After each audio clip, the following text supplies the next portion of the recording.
నమస్కారం. మనం పిల్లల్లో ఎదుగుదల వాటి గురించి సమస్యల గురించి ఇప్పుడు మాట్లాడుకుందాం. పిల్లలు పొట్టిగా ఉండటం అంటే ఏమిటి? పిల్లలు పుట్టినప్పటి నుంచి వయసు తగ్గట్టుగా పెరుగుతూ ఉంటారు.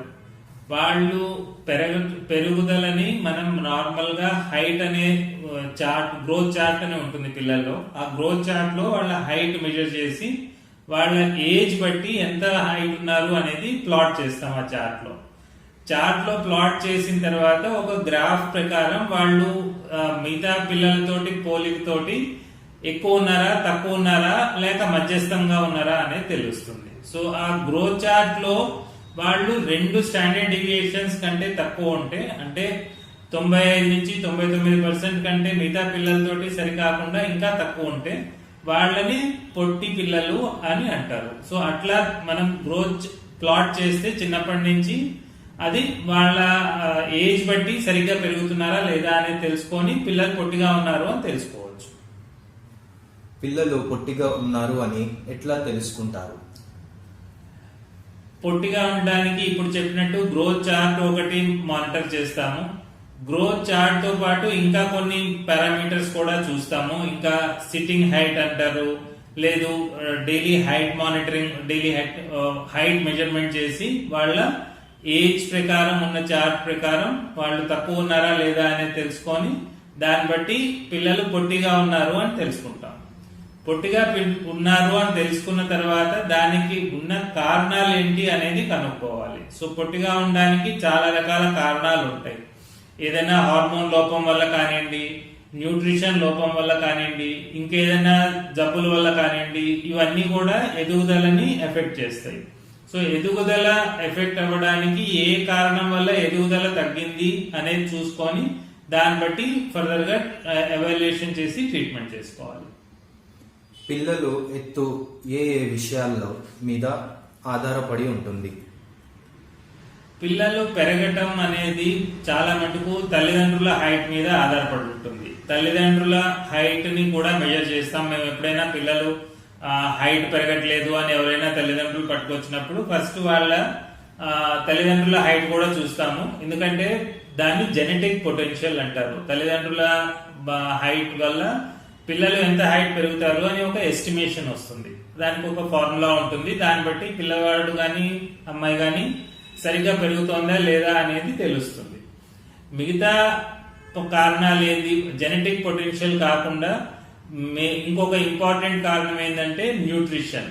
ఏదన్నా కానీ ఎదుగుదల ఉండాలి అంటే ఫస్ట్ సరైన ఆహారం ఉండాలి, సమతుల్య ఆహారం ఉండాలి, ఫ్రూట్స్ ఉండాలి, బరువు సరిగ్గా ఉండాలి.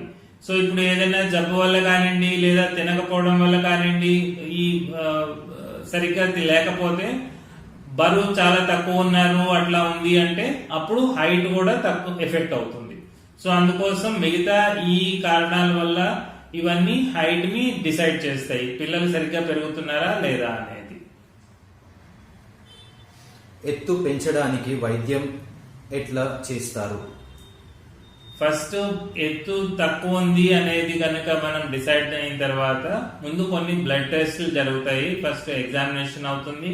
ఎగ్జామినేషన్ అయిన తర్వాత కొన్ని బ్లడ్ టెస్ట్ జరుగుతాయి. నార్మల్ గా మనకి రక్తహీనత ఏమన్నా ఉందా, ఇంకేదైనా లివర్ గానీ కిడ్నీ గానీ జబ్బు ఏదైనా ఉందా, థైరాయిడ్ జబ్బు ఏదైనా ఉందా, ఇవన్నీ నార్మల్ గా కామన్ గా ఉంటాయి. ఇవి మొత్తం అయిపోయిన తర్వాత కొంతమందికి ఇవన్నీ నార్మల్ గా ఉన్నాయి అంటే ఎదుగుదలకి అవసరమైన హార్మోన్ ఏంటి అంటే గ్రోత్ హార్మోన్ అని ఉంటుంది. ఈ గ్రోత్ హార్మోన్ పిట్యూటరీ అనే గ్రంథి నుంచి సెక్రీట్ అవుతుంది. ఈ గ్రోత్ హార్మోన్ తక్కువ ఉందా, నార్మల్ గా ఉందా అనేది తెలుసుకోవడానికి అని చెప్పి కొన్ని టెస్ట్లు చేస్తారు. ఇవి బ్లడ్ టెస్ట్లు చేస్తారు. నార్మల్ గా టాబ్లెట్ ఇచ్చి కానివ్వండి, ఏదైనా ఇంజెక్షన్ ఇచ్చి కానివ్వండి, ఈ బ్లడ్ టెస్ట్ చేసి గ్రోత్ హార్మోన్ సరిగ్గా ఉందా లేదా అనేది పరీక్ష చేయాలి. గ్రోత్ హార్మోన్ సరిగ్గా ఉంది అంటే అప్పుడు ఎదుగుదలకి మిగతా కారణాలు ఏమన్నా ఉన్నాయి అంటే అవి ట్రీట్ చేస్తారు. లేదు ఈ లివర్ కిడ్నీ ప్రాబ్లమ్స్ ఏదైనా ఉన్నాయి, న్యూట్రిషన్ ప్రాబ్లమ్స్ ఉన్నాయి అంటే న్యూట్రిషన్ ఇంప్రూవ్ చేస్తే ఆటోమేటికల్లీ బరువు కూడా పెరగడం మొదలవుతుంది. కొన్నిసార్లు ఈ ఇంటెస్టైనల్ ప్రాబ్లమ్స్ ఉంటాయి, సిలియాక్ డిసీజ్ అట్లాంటివి, అవి కూడా ఎదుగుదలని ఆపుతాయి.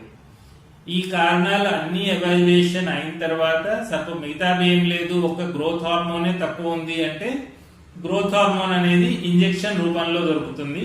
సో అది రోజు ఇంజెక్షన్ తీసుకుంటే బరువు పెరగటం, ఎత్తు పెరగటం స్టార్ట్ అవుతుంది. ఈ గ్రోత్ హార్మోన్ ఇంజెక్షన్ సుమారుగా పెరిగే వయస్సు వచ్చేంత వరకు ఇస్తాం. పెరిగే వయస్సు అమ్మాయిల్లో 11-12 సంవత్సరాల వరకు ఉంటుంది, అబ్బాయిలకైతే 14-15 ఏళ్ల వరకు ఉంటుంది. సో ఆ సమయం వరకు గ్రోత్ హార్మోన్ ఇస్తాం. అది రోజు ఇంజెక్షన్ రూపేణా తీసుకోవాల్సి వస్తుంది. ఇంజెక్షన్ లేకుండా ఎత్తు పెరగడానికి ఏమైనా చిట్కలు ఉన్నాయా?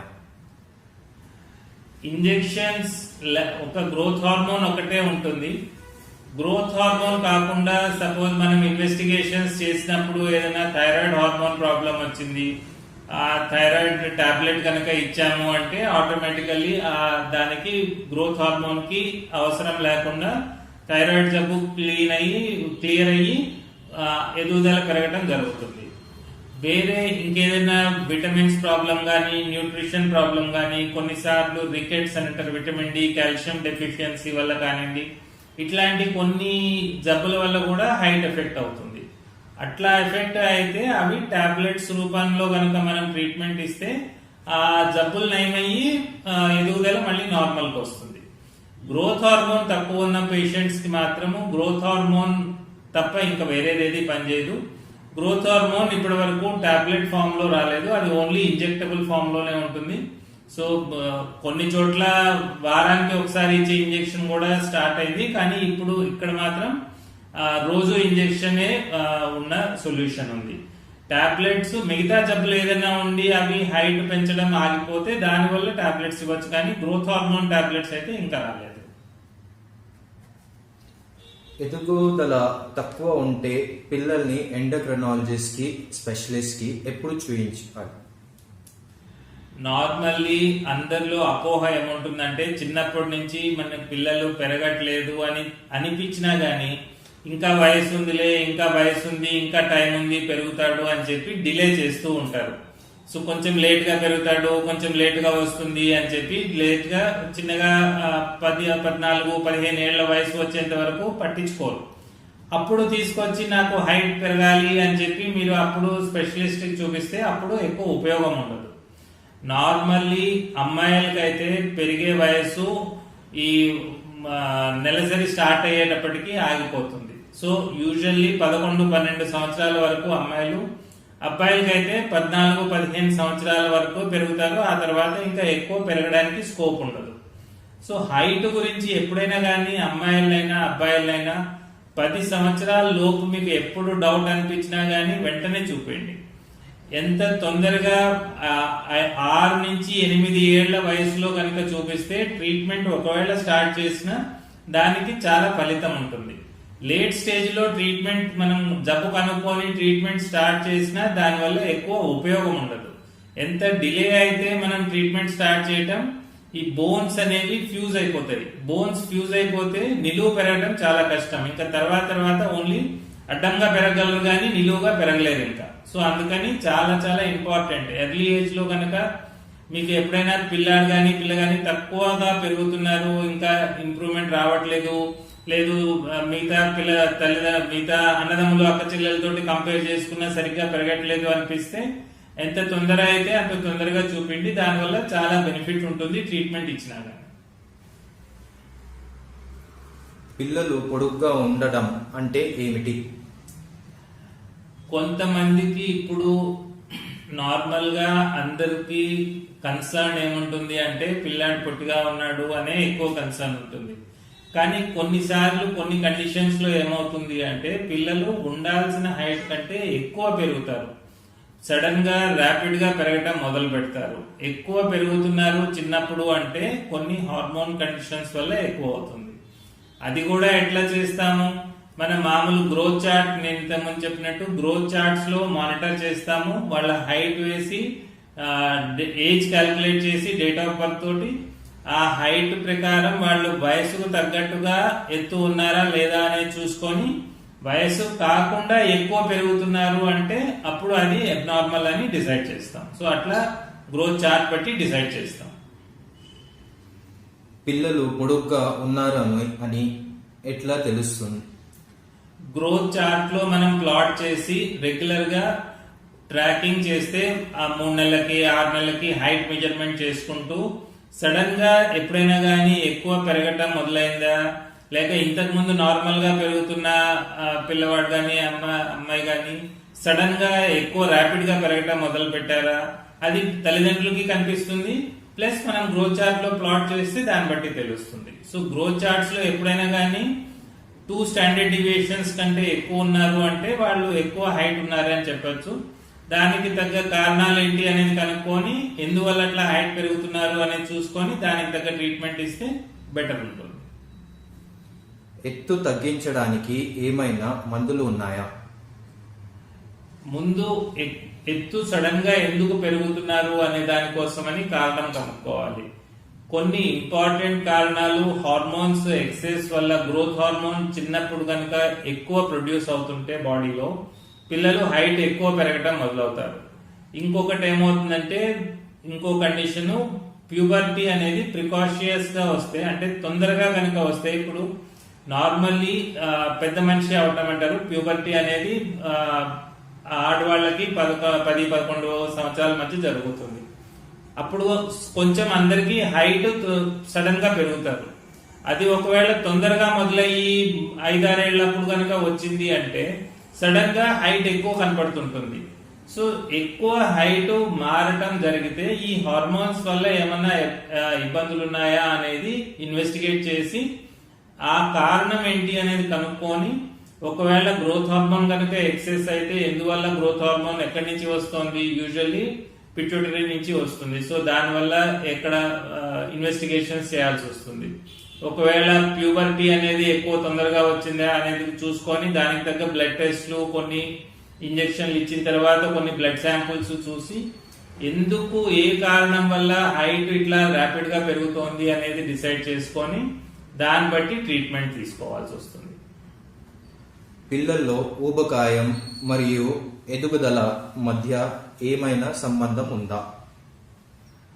మనకి ఈ మధ్య పిల్లలందరూ ఎక్కువ బరువు పెరగటం మొదలయ్యారు. వాళ్ళు బరువు పెరిగినప్పుడు బరువుతో పాటు కొంచెం హైట్ కూడా ఎక్కువ ఉంటుంది పిల్లలకి. ఇనిషియల్లీ ఏమవుతుంది అంటే బరువు పెరిగినందుకు బాడీలో ఇన్సులిన్ ఎక్కువ ఉత్పత్తి అవుతుంది. ఇన్సులిన్ రెసిస్టెన్స్ అనే కండిషన్ వల్ల ఇన్సులిన్ ఎక్కువ అయితే, ఇన్సులిన్ అనేది ఒక గ్రోత్ ఫ్యాక్టర్ లాంటిది. సో వాళ్ళకి కొంచెం ఎక్కువ హైట్ ఇనిషియల్లీ కనపడతారు. మిగతా పిల్లలతో పోలిస్తే కొంచెం లావుగా ఉన్న పిల్లలు కాస్త హైట్ కూడా ఎక్కువ ఉంటారు. సో అది కానీ లాంగ్ రన్ లో ఏమవుతుంది అంటే ఈ ఇన్సులిన్ రెసిస్టెన్స్ వల్ల బాడీలో చాలా చెడు ఇవి జరిగి వాళ్ళకి ఎక్కువ తొందరగా షుగర్ రావటము, ఈ మెడ చుట్టూ నల్లగా ఉండటము, ఇట్లాంటివన్నీ సింటమ్స్ కనపడతాయి ఇన్సులిన్ రెసిస్టెన్స్ ఉన్న వాళ్ళకి.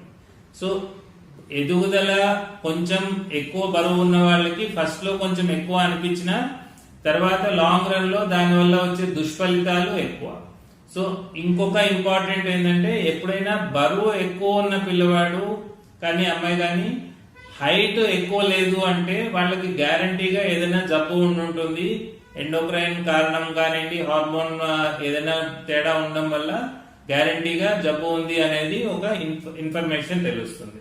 సో కొంచెం అయితే లింక్ ఉంది రెండింటి మధ్యలో, కానీ అది ఎందువల్ల అనేది చూసుకొని దానికి తగ్గ టెస్ట్ చేసి అప్పుడు ట్రీట్మెంట్ తీసుకోవాలి.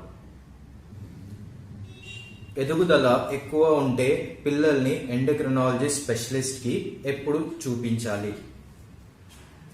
ఎప్పుడైతే కానీ పిల్లలు వాళ్ళ ఎక్స్పెక్టేషన్స్ కాకుండా సడన్ గా పెరిగారు అని అనిపించిందో, ఒక నెల 2 నెలల్లో హైట్ కొంచెం చేంజెస్ గా మొదలవుతున్నాయో, లేక మిగతా పిల్లలు ఇప్పుడు అక్కయ్య ఉందో లేదో తమ్ముడు ఉన్నాడు అన్న కంపారిజన్ తోటి ఎప్పుడైనా కానీ హైట్ సడన్ గా మారుతోంది అని తెలుస్తోందో, ఇట్లా ఎప్పుడు అనిపించినా గానీ వెంటనే ఒకసారి ఎవాల్యుయేషన్ కి తీసుకొని చూపియండి.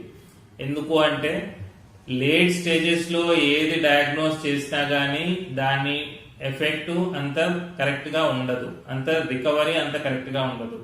పిల్లల్లో ఎప్పుడైనా గానీ గ్రోత్ అనేది కనీసం 4-5 సంవత్సరాల నుంచి కనుక మానిటరింగ్ మొదలుపెట్టి వాళ్ళు 14-15 ఏళ్ల వయసు వచ్చేంత వరకు మానిటరింగ్ చేస్తూనే ఉండాలి. సంవత్సరం కనీసం సంవత్సరానికి ఒకసారి చేయాలి, స్కూళ్లలో నార్మల్ గా జరుగుతుంది. లేదు ఇంటి దగ్గర కూడా 3 నెలలకి 6 నెలలకి ఒకసారి హైట్ మెజర్మెంట్ చేసుకొని చార్ట్ లో ప్లాట్ చేసుకుంటే దాన్ని బట్టి పిల్లవాళ్ళు కరెక్ట్ గా పెరుగుతున్నారా లేదా అనేది తెలుస్తుంది. ఒకవేళ ఎప్పుడైతే గానీ వీళ్ళు పెరుగుదల తేడా అనిపించిందో మిగతా కంపారిజన్ తోటి లేదా ఇంతకు ముందు ఉన్న రీడింగ్స్ తోటి, అప్పుడు వెంటనే కన్సల్ట్ అవ్వండి.